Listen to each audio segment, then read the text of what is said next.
Ah yes, WWE 2K20. Where do we begin with the 2K series? But most importantly, when the hell is it going to end? After years of fans complaining about the 2K series within WWE, it seems as if the series has hit its apex with such blemishes.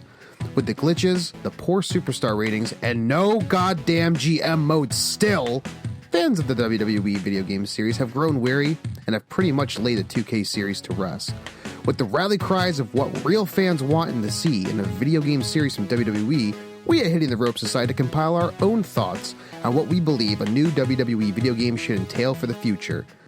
I'm Alex from Hitting the Ropes, and these are changes we want to see in a new WWE video game. The idea of a new WWE game anytime soon is inconceivable. Thanks to the failure of WWE 2K20, fans will not have a 2K21 installment later this year.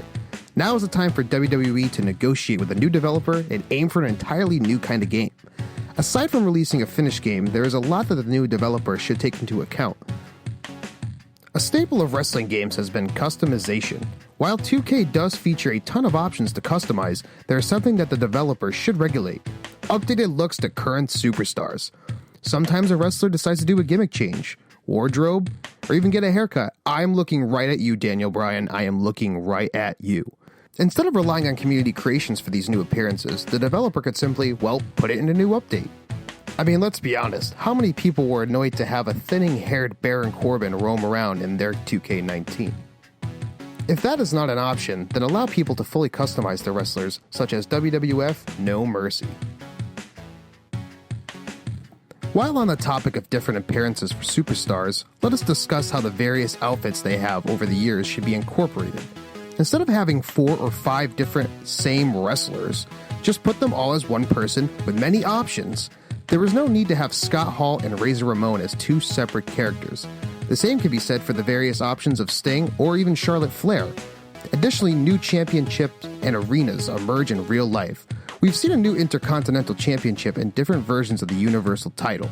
Once 2K20 was released, Raw and SmackDown were already outdated. Release an update to include those new arenas and titles, goddammit! While this may not be important to some, superstar ratings should be updated continuously as well. Sometimes we have a great game come out, and the wrestler has a poor rating due to them being in NXT, lower and mid-card individuals as well. With frequent updates, superstars that may have a breakout could be represented in the proper overall status that they deserve.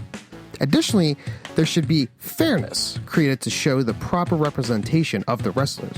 For instance, a matchup between Ricochet and Daniel Bryan should be reasonably close, but showing that Ricochet would have an advantage in speed and high-flying offense. In contrast, Bryan would have the advantage of technical wrestling. Overall, though, this would be a good and fair match. Now snap out Bryan with Braun Strowman, the monster among men. Ricochet may have some of those advantages, but Braun Strowman would have a significant amount of power or strength over Ricochet. Endurance for Ricochet would be higher, but resiliency for Strowman would be way better.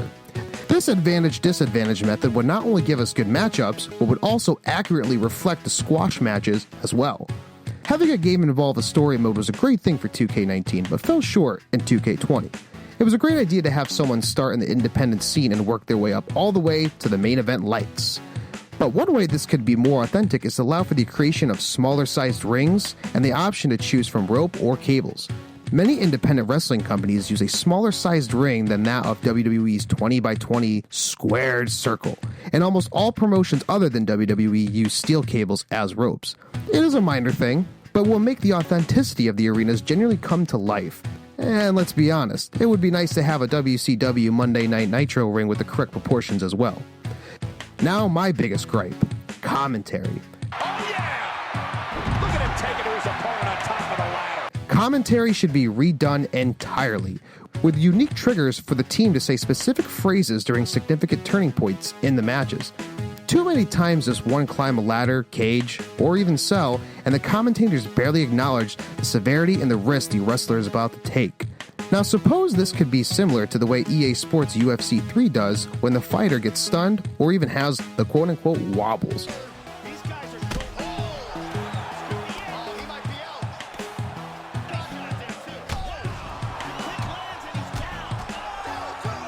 Joe Rogan's voice completely changes and the crowd begins to rumble with excitement. Another thing that would be amazing is to have some real-life places featured for historical purposes, so we could all relive Royal Rumble 2000 at Madison Square Garden.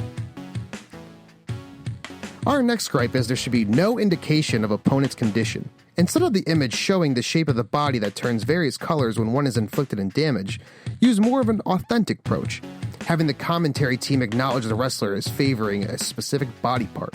Additionally, the superstar would show redness, shake it out, limp, or even hold that body part the same token.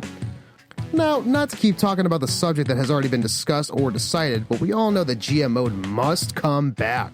Fans miss it, and there is no reason why it should not be incorporated. The option to do a draft, sign contracts, create rivalries, assign clean and dirty superstars, assign writers, manage morale, trade superstars, and manage injuries are a requirement. God damn it, this is making me miss PlayStation 2 so much.